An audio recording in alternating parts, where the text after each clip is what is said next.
नमस्कार खबर हब ओडिशार स्वतंत्र कार्यक्रम को स्वागत करुच्ची मु सुशांत। दर्शक बंधु प्रथम पर्याय मतदान प्रक्रिया आरंभ हो सारी आउ हाथगणती किछि दिन पर कटक जिला बांकी निर्वाचन मंडल में साधारण जनता निजर भोट दे प्रिय नेता को बाछिबे। बांकी रे जदि देखियो Bharatiya Janata party game change करने नुआ नेता तथा नुआ मुह मैदान को छाड़ी हे तो परिवर्तन हो पारे, किंतु अन्यपटे जदि देखा भारतर लोकप्रिय प्रधानमंत्री कार्यक्रम को नहीं बेस उत्साह मुखर देखा जाइछि। समग्र भारत से आशा एवं आकांक्षा रखा जाइछि बांकी रे मध्य परिवर्तन हम से परिवर्तन हेबो कि ना सेटा तो निश्चित भाव जून 4 तारिख जना पड़ो आलोचना करने आम सहित अच्छा बांकीर पूर्वतन चेयरमैन सत्यनारायण सामंत सीधा सड़क कथा सर आपको स्वागत। नमस्कार सर, निर्वाचन प्रथम प्रक्रिया सरी प्रथम प्रक्रिया निर्वाचन सरी बेले द्वितीय प्रक्रिया पर तृतीय प्रक्रिया कटक जिला साधारण जनता निजर प्रिय नेता को बाछिबे।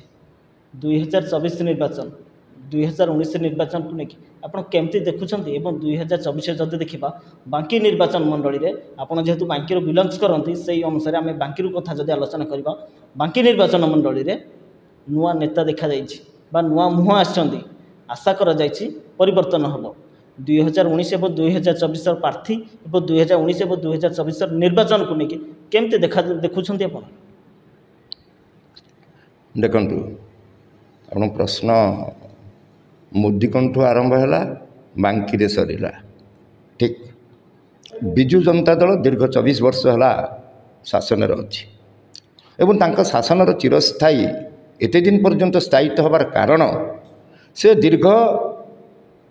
विगत 10 वर्ष ता पूर्व वर्ष मध्य पर्यंत यही 10 वर्ष भितर से नरेंद्र मोदी को कोल रहीकि शासन प्रक्रिया को आज पर्यंत नेले तांकर ओडिशावासी जो तांको प्रति जो विजु जनता दल प्रति जो भरोसा रहिला जेहेतु नरेंद्र मोदी को संपर्क सुदृढ़ रही ओडिशा रे निश्चित भाव विकास हम ताकू आधार करी से दुईटी निर्वाचन पार हो गले, किंतु 2024 मसीहा निर्वाचन रे से प्रकार कौन वातावरण नाही। भारतीय जनता पार्टी ओडिशा रे निश्चित तार शासन प्रक्रिया को प्रतिष्ठा कराइब। भिन्न भिन्न जगह नुआ प्रार्थीत्व देइछि अनुरूप भाव बांकीर मध्य गोटे नुआ प्रार्थी आसी ये प्रार्थीर चेहरा बा मुह को देखिक भोट मिले ना, ये मिले जनता निर्वाचन रे भागीदार होती जिते बड़े तंकर आशा आस्था प्रति बढ़ी जाए। ये आस्था कौन विकासर आशा को लेकिन आम आस्था प्रकट करें से विकास धारा को बढ़ाइवाई आमर सांस्कृतिक आस्था आमर वैदिक आस्था जोटी रामलालांकर जन्म प्रतिष्ठा है ये परिवर्तन आशारे गोटे नूतन कैंडिडेट से माने देइछंती। या पूर्व जो लड़ाई होता निर्वाचन लड़ाई रे आस्थाटा किंतु विजु जनता दल प्रति भारी थिला जहाँफल विजु जनता दल प्रार्थी ये निर्वाचित होती दीर्घ 24 वर्ष काल शासन करिसेंती। पार्टी प्रति समग्र बांकी रे गोटे उत्साह आछि गोटे लहर सृष्टि होती एवं से लहर भितर तुषारकांति कटु आम अनेक जिनस आशा करुँच बांकीवासी विकासर धारा जहाँ भारतीय जनता पार्टी तार मैनिफेस्टो भितर रखी जनसाधारण पाखे पहुँचेवाई तुषारकांति निश्चिंत भाव सक्षम हेबे यही आशा समस्तर अच्छी एवं आम अनुभव करुचु परिवर्तन हम। मोर भूमिका पर आप जो प्रश्न करती व्यक्तिगत भाव मुझे कहबी राजनीति दलीय राजनीति ये दुईटा को सदाबले मु फरक भाव देखे राजनीति एवं दलीय राजनीति। दलीय राजनीति रे निर्वाचन होची प्रमुख किंतु राजनीतिर अर्थ होची सेवा कि प्रकार सेवा आम राजनीति माध्यम दे पारिबा सेटा होची मूल प्रश्न। सेवा दवापाई आम पाखे साधन कौन अच्छी आम पाखे व्यवस्था कौन अच्छी जो व्यवस्था को लेकिन आम समस्त पाखे सेवा को पहुँचे पारिबा सेटा निर्भर करुच्चे सरकार विभिन्न योजना से जो योजना गुड़िक जो सफल भाव रूपायन हो पार था आज बांकीर निय भुशुड़ी न था। अन्यपटे देखा दीर्घ वर्ष धरी आप समस्ते देखिथे ବାଙ୍କିରୁ ସାଧାରଣ ଭାବେ ଆପଣମାନେ ସମସ୍ତ ମଧ୍ୟ ବାଙ୍କିର ସାଧାରଣ ଜନତା ମାନେ ନିଶ୍ଚିନ୍ତ ଭାବେ ଦେଖିଥିବେ ଦୀର୍ଘ ବର୍ଷ ଧରି ଭାରତୀୟ ଜନତା ପାର୍ଟିର ଯେ ଶାସନ ଭାର ନେଇଥିଲେ ସଞ୍ଜୟ ପାଢ଼ୀ, କିନ୍ତୁ ସଞ୍ଜୟ ପାଢ଼ୀଙ୍କୁ ଯଦି ଦେଖିବା 2024 ନିର୍ବାଚନରେ ଦେଖିବାକୁ ମିଳୁନି। ସାର୍ ସଞ୍ଜୟ ପାଢ଼ୀଙ୍କ ଭୂମିକା କେଉଁଠି ଅଛି? ବର୍ତ୍ତମାନ ସେ ଭାରତୀୟ ଜନତା ପାର୍ଟି ସହିତ ଅଛନ୍ତି, କାହିଁକି ସେ ଦେଖାଯାଉନାହାନ୍ତି? ଦେଖନ୍ତୁ, ସଞ୍ଜୟ ପାଢ଼ୀ ମାନେ ଆମର ଶୁଭ୍ରାଂଶୁ ମୋହନ ପାଢ଼ୀ। ଶୁଭ୍ରାଂଶୁ ମୋହନ ପାଢ଼ୀ ଜଣେ ଭାରତୀୟ ଜନତା ପାର୍ଟିର ବରିଷ୍ଠ କାର୍ଯ୍ୟକର୍ତ୍ତା। ସେ ମଧ୍ୟ 2 ଥର ଦଳୀୟ ଟିକେଟରେ ନିର୍ବାଚନ ଲଢ଼ିଛନ୍ତି ଏବଂ ଦଳର ସଂଗଠନ ମଧ୍ୟ ତାଙ୍କ ମାଧ୍ୟମରେ ବାଙ୍କିରେ ପ୍ରତିଷ୍ଠିତ ହେଇଛି, ଏହା ସତ୍ୟ। ବର୍ତ୍ତମାନ ଦଳ ଆଉ ଗୋଟିଏ ନୂଆ ମୁହଁକୁ ଏଠି ଦଳୀୟ ଟିକେଟ ଦେଇକି ନିର୍ବାଚନ ଲଢ଼ିବାକୁ ଯେଉଁ ସୁଯୋଗ ଦେଇଛି, ସେ ସେଥିରେ କାର୍ଯ୍ୟରତ ଅଛନ୍ତି, ଯିଏ ନୂଆ ପ୍ରାର୍ଥୀ। କିନ୍ତୁ ତା ଅର୍ଥ ନୁହଁ ଯେ ସଞ୍ଜୟ ଭାଇନା ଦଳକୁ ବିରୋଧ କରିଗଲେ। ସଞ୍ଜୟ ଭାଇନା ମଧ୍ୟ ଦଳର ଶୃଙ୍ଖଳିତ ନେତା ହିସାବରେ ସେ ମଧ୍ୟ ତାଙ୍କ କାର୍ଯ୍ୟ କରୁଛନ୍ତି, ଯାହା ଦେଖାଯାଉନି। ଏଇଟା ହେଉଛି ପ୍ରଶ୍ନ। ତାଙ୍କର ସମସ୍ତ ମଣ୍ଡଳର ଅଧିକାରୀମାନେ, ପଞ୍ଚାୟତର ଅଧିକାରୀମାନେ ସମସ୍ତେ ତ କାମ କରୁଛନ୍ତି, ସମସ୍ତେ ଅଛନ୍ତି ଏଠି। ତ ସଞ୍ଜୟ ଭାଇନା ଦେଖାଯାଉନାହାନ୍ତି, ସଞ୍ଜୟ ଭାଇନା କୁଆଡ଼େ ରହିଗଲେ, ତାର ଏଇଟା ଗୋଟେ ପ୍ରଶ୍ନବାଚୀ ସୃଷ୍ଟି ହେବାଟା ଠିକ୍ ନୁହଁ। ଏଇଟା ଠିକ୍ ନୁହଁ, କାରଣ ସିଏ ତାଙ୍କର ପ୍ରତ୍ୟେକ ବ୍ୟକ୍ତିକି ସେ ପ୍ରକାର ନିଶ୍ଚିତ ଭାବେ ନିର୍ଦ୍ଦେଶ ଦେଇଥିବେ, କାର୍ଯ୍ୟ ହେଉଛି। ସଞ୍ଜୟ ଭାଇନା ଅଛନ୍ତି, ତାଙ୍କର ସଂଗଠନ କାମ କରି ଚାଲିଛି। ଯେଉଁ କାର୍ଯ୍ୟକୁ ଆଧାର କରିକିନା ଆଜି ଆମେ ବହୁତ ବାଟ ନିର୍ବାଚନୀ କାର୍ଯ୍ୟକ୍ରମରେ ଆଗେଇ ଚାଲିଛୁ। ତେଣୁ ସଞ୍ଜୟ ଭାଇନାଙ୍କର ଏଠି, କାରଣ ସେ ଦଳର ଜଣେ ଶୃଙ୍ଖଳିତ ନେତା। ମୁଁ ଏଠି ଆପଣମାନଙ୍କ ମାଧ୍ୟମରେ ଦଳକୁ ମଧ୍ୟ ମୁଁ ଅନୁରୋଧ କରିବି, ଦଳର ହାଇକମାଣ୍ଡକୁ ମଧ୍ୟ ଅନୁରୋଧ କରିବି, ତାଙ୍କର ଯେଉଁ 10-15 ବର୍ଷ ଧରି ଭାରତୀୟ ଜନତା ପାର୍ଟି ପ୍ରତି ଦଳୀୟ ସେବା ଦେଇଛନ୍ତି, ତାଙ୍କୁ ମଧ୍ୟ କୌଣସି ପ୍ରକାର ବଡ଼ ଦାୟିତ୍ୱ ଦିଆଯାଉ। ରହିଗଲେ ବୋଲି ଅନୁଭବ କରିବା, ହୁଏତ ତାଙ୍କୁ ଦଳ ଅନ୍ୟ କୌଣସି କ୍ଷେତ୍ରରେ ଦାୟିତ୍ୱ ଦେଇପାରେ। ଯେମିତି ରାଜସ୍ଥାନରୁ ଜଣେ କ୍ୟାବିନେଟ୍ ମନ୍ତ୍ରୀ ଆସିକି ଏଠି ପ୍ରଭାରୀ ଭାବେ କାମ କରୁଛନ୍ତି, ହୁଏତ ତାଙ୍କୁ ଅନ୍ୟ କୌଣସି ସ୍ଥାନରେ ନିଶ୍ଚିତ ଭାବେ ଦାୟିତ୍ୱ ଦେଇଥାଇପାରେ। ତ ସଞ୍ଜୟ ଭାଇନାଙ୍କ ପ୍ରତି ଏ ପ୍ରକାର ଆକ୍ରୋଶମୂଳକ ଭାଷା ଠିକ୍ ନୁହଁ ଅଛି। ଦଳ ତାଙ୍କୁ ସମ୍ମାନ ଦେଇଛି, 2 ଥର ଟିକେଟ୍ ଦେଇଛି। ଏବେ ମଧ୍ୟ ତାଙ୍କୁ କେଉଁଠି ଥଇଥାନ କରିବ, କି ପ୍ରକାର ଦାୟିତ୍ୱରେ ଥଇଥାନ କରିବ, ସେଇଟା ପ୍ରଶ୍ନ। ଗୋଟା ପୋଷ୍ଟରେ ତାଙ୍କୁ ଆପଏଣ୍ଟମେଣ୍ଟ କରିଦେଲେ ଯେ ଗୋଟା ପଗଡ଼ିଟେ ମିଳିଗଲା, ତା ନୁହଁ। ଦଳ ଦାୟିତ୍ୱ ଦିଏ। ଦଳ ଦାୟିତ୍ୱ କ'ଣ ପାଇଁ ଦିଏ? ଦଳର ପ୍ରଚାର ପ୍ରସାର ସାଥିରେ ବିକାଶର ଧାରା କେମିତି ପ୍ରତିଷ୍ଠିତ ହେବ, ସେଇଟା ହେଉଛି ପ୍ରଶ୍ନ। ତେଣୁ ତାଙ୍କୁ ନିଶ୍ଚିତ ଭାବେ କେଉଁଠି ଥଇଥାନ କରିକିନି ଦାୟିତ୍ୱ ଦେବ। ଏଇ ଯେଉଁ 3 ଦଳ କଥା କହିଲେ, ଏଇଟା ହେଲା ଗୋଟେ ବଡ଼ ମୁଖ୍ୟ ପ୍ରଶ୍ନ। ଠିକ୍ କଥା। 3 ଦଳର ଏଠି ଲଢ଼େଇ ଚାଲିଛି, 3 ବ୍ୟକ୍ତିର ନୁହଁ। ମୁଁ ସେଟାକୁ ଗ୍ରହଣ କରିପାରିବିନି। 3 ଦଳର ଲଢ଼େଇ ଭିତରେ 3 ଦଳର ଆଭିମୁଖ୍ୟକୁ ଜନସାଧାରଣ ଚିନ୍ତା କରିବା ଦରକାର, ତାକୁ ଆନାଲିସିସ୍ କରିବା ଦରକାର। ଆଭିମୁଖ୍ୟଟା କ'ଣ? ବିଜୁ ଜନତା ଦଳର ଆଭିମୁଖ୍ୟ କ'ଣ? ଜଣେ ପ୍ରଶାସକ ହାତରେ ଶାସନ କରିବା। ଦ୍ୱିତୀୟଟି ରହିଲା କଂଗ୍ରେସ। ଅନେକ ଦିନ ଧରି ଭାରତବର୍ଷରେ କଂଗ୍ରେସ ତା'ର ଶାସନ କରିଛି। କ'ଣ କରିଛି? ଆମେ ଯେତେବେଳେ ଭାରତର ମାନଚିତ୍ରକୁ ଦେଖୁଛେ, ଆମର ଅଟଳ ବିହାରୀ ବାଜପେୟୀ ତା ଉପରେ ଗୋଟେ କବିତା ଲେଖିଥିଲେ, ଭାରତର ଭୌଗୋଳିକକୁ ନେଇକିନି ଭାରତ ମାତାର ଚିତ୍ରଣ କରିଥିଲେ, ଯେଉଁଥିରେ କାଶ୍ମୀର ଥିଲା ଆମର ମୁକୁଟ।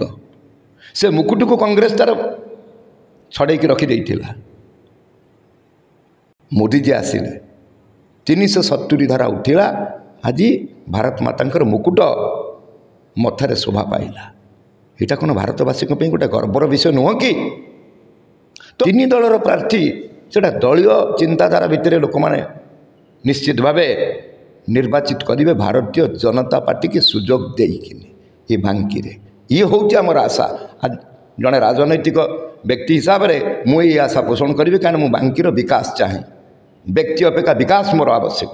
ବାଙ୍କିର ବ୍ୟକ୍ତି ଅପେକ୍ଷା ବାଙ୍କି ଯଦି ବିକାଶମୁଖୀ ହେଇଯାଏ, ତାହେଲେ ସେ ବ୍ୟକ୍ତିର କ'ଣ ନାଁ ରହିବନି କି? ରହିବ। ତେଣୁ ଆଶା ପୋଷଣ କରିବା, ଆଶାକୁ ନିରାଶ ନ କରିବା, ବିଜୁ ଜନତା ଦଳ ଭଳି, ଇଏ ହେଉଛି ଆମର ପ୍ରତିଷ୍ଠା। ଏ କଟକ ଜିଲ୍ଲା ଲୋକସଭା ପ୍ରାର୍ଥୀ ହେଲେ ମାନନୀୟ ଭର୍ତ୍ତୃହରି ମହତାବ। जे कि 6 थर आमर एमपी हो सारी किंतु बिजु जनता दल रे थाई से एमपी होती भयंकर भाव जनसमर्थन मिली जोटा मिलता सेटा हुए तो बिजु जनता दलर स्थिति की नहीं मिली थाई पारे तांकर व्यक्तिगत परिचय अनेक अच्छी आज सी बिजु जनता दल इस्तीफा दे कहीं एवं से निजे कहते जे मु अणनिश्वासी हो गली विभिन्न प्रकार दुर्नीति होती तापर से विरोध कर तार कार्यक्रम को त्वरान्वित कर जी दुर्नीति करू लोक धरवाई व्यवस्था कर से डिमांड कर सब जिनस गुड़िक जड़े वरिष्ठ व्यक्तित्व हिसाब से जिते ओडिशा को से देखती बापा ओडिशा उत्कल उत्कलर जड़े गौरवमय व्यक्ति हिसाब से जानी से ओडिशा तेणु से देखला आउ बिजु जनता दल में विकासर स्थान ना बरम विनाशर स्थान प्रतिष्ठा पाई से बिजु जनता दल रु इस्तीफा देले एवं भारतीय जनता पार्टी से जॉइन कले तो तेणु भर्तरी महताब जदि जीतिकी जाती तो मोदी कौन मोदी पार्लियामेंट से जड़े सक्रिय सर्व माने सभ्य हिसाब से दायित्व मिलबनी कि अनेक दायित्व मिल 4 थर से अवार्ड पाई बेस्ट पार्लियामेंटेरियन अवार्ड पाई निश्चित भाव योग्यता रही योग्यता रही जड़े निष्ठावान व्यक्तित्व तेणु आम आशा करवा खाली कटक लोकसभा नुह समग्र ओडिशार किसी कार्यक्रम किसी दायित्व रही जहाँ भारतीय जनता पार्टी दब एवं आम माध्यम निश्चित भाव कटक जिला विकासमुखी हम तेणु स्थिति सुदृढ़ अच्छी जितवाटा निश्चित बहु वोट जितवाटा निश्चित कौ व्यक्ति बांकी की मेट्रो आनबे बोली कहते मु तो सठिक भाव बुझीपारुनी से जड़े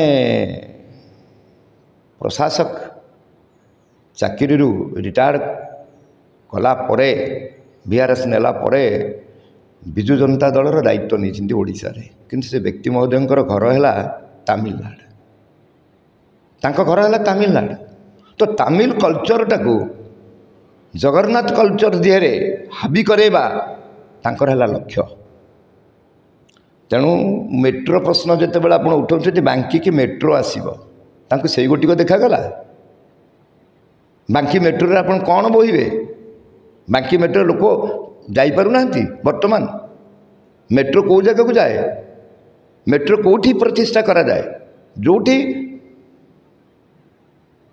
जनबहुल अंचल यातायात प्रोब्लेम आसूची से मेट्रोर आवश्यकता थाए मेट्रो करदेबू गोटे कथोपकथन कहीदेकिनी भोट मागिब आम मेट्रो करदेबू अरे बाबा गोटे शीतल भंडार कर आज पर्यंत 24 वर्ष बीतीगला कर बांकी टाउन रे गोटे बस स्टाण्ड कर अरे तुम न कर रेकर्ड तैयारी कर तुम इनकापेबिलिटी रेकर्ड रही तुम केमती कर मेट्रो बांकीर मेट्रोर आवश्यकता अच्छे बोले केवे डिमांड जाइला बांकी रे आमर गुड़ीसाई पाखे गोटे रेलवे स्टेशन डिमांड जाइए दीर्घ दिन धरिकी यही विगत दिन में जिते बड़े रेलवे मंत्री आमर अश्विनी वैष्णव आसी पाखे से कागज को आम रखीचु से आवेदन कर प्रतिश्रुति देते सरकार गठन पर बांकी रोड नाम से निश्चित भाव गोटे रेलवे स्टेशन हम देवाशीष पट्टनायक केवल गोटे MLA हाँपाई भारी जोरे व्याकुल मु MLA हेबी जेने तेने प्रकार मु MLA हेबी एवं से जनसाधारण कांधे बसई बिजु जनता दलर प्रार्थी की हरईकिनी बचई प्रश्न उठुचे MLA हबार कारण कौन कहीं जोटा से कहते मुझे यार परिवर्तन फायदा नहीं कि विधायक हेबी जहाँ प्रचार करुँच हाँ विधायक है करेंगे कौन कौन प्रतिश्रुति आपणकर जनसाधारण आपण को जितेबा भी प्रतिश्रुति दे पारती आपणकर प्रतिश्रुतिटा कौन कौन करेंगे आप कांग्रेस दल सरकार को आसूची कि ना भारतीय सर्वभारतीय स्तर में आसूची ना ओडिशा आसूची जे आप निर्वाचित होगले यही कामटा करदे मोर निवेदन जे शेष थर पर मुझे निर्वाचन लड़बी इस निर्वाचन लड़वा शेष थर ये 3टी जाक शब्द ये कहीं मत ग्रहणीय हो कारण से एकदम वयस्क हो गले कि 80 वर्ष कि 75 वर्ष पहुँची गले निर्वाचन में लड़वा पूर्व बांकीर जनसेवा करने पाखे स्वतंत्र योजना रहा दरकार जो योजनाटा केमी परिपूर्ण हम तापर चिंताधारा रहा दरकार से जड़े एजुकेटेड लोक हाईली एजुकेटेड लोक से स्वार्थ उपर आधारित विधायक हाँपाई जो आकलन कर हुए तो बांकीवासी जो कहले अनुकंपा कहीं अनुकंपार किसी आवश्यकता ना प्रति कि प्रकार अनुकंपा से बांकी के गोटे थर गोईठा भी मारी बेगुनिया डेई जाइए से कौन बांकीवासी हृदय भितर नथिले हारिबा जितवा हूँ जनतार निर्वाचन फलाफल कहुए हार जीत कि सेवाटा कहीं बंद हो गला दलीय सेवाटा कहीं बंद हो गला ये तो प्रश्न उठू तो तांकर जितिले कौन करेंगे केमिति करेंगे ये हूँ प्रश्न कि जितबार आवश्यकता ही नहीं बर्तमान ताने बांकी जेहेतु से कांग्रेस दल में अच्छा जेहेतु से कांग्रेस दल में अच्छा से अनेक ड्रामा आम देखीचु तांकर वर्तमान अनुकंपा वोट मागिबारे से व्यस्त अच्छा प्रचार माध्यम एवं भावुंट बीजेडी बीजेपी मध्य जो संघर्ष हम परिवर्तन संघर्ष मत निश्चित फायदा मिल हाँ आशा करवाटा किसी भूल नुह आशा करवाटा किसी भूल नुह किंतु सेठी से वर्तमान ये 25-23 तारीख प्रचार भितर प्रतिश्रुति दवा दरकार जदि मु जिते या करी एवं केमिति करी सेटा जदि बांकीवासी से बुझे न पारुछंती ताले तांको प्रार्थित्व को ग्रहण करा जाई न पारे। भारतीय जनता पार्टी मुद्दा कौन मुद्दा तो होचा हमर विकास हमर आवश्यकता को पूर्ण करबा गोटे दल आज जहाँ उपर आशा भरोसा करुचे सेटा मोदी दल भारतीय जनता पार्टी दल निश्चित भाव आशा पूर्ण हम खाली आशा नुह आशा नक विकास हम। श्रीजुक्त सत्यनारायण सामंत आपंकर मूल्यवान समय देइथारु आगामी दिन में देखा एक नुआ अतिथि सहित से पर्यंत विदाय दिंतु बांकीर गंगाधर साहू सहित सुशांत पाणिग्राही रिपोर्ट खबर हब ओडिशा।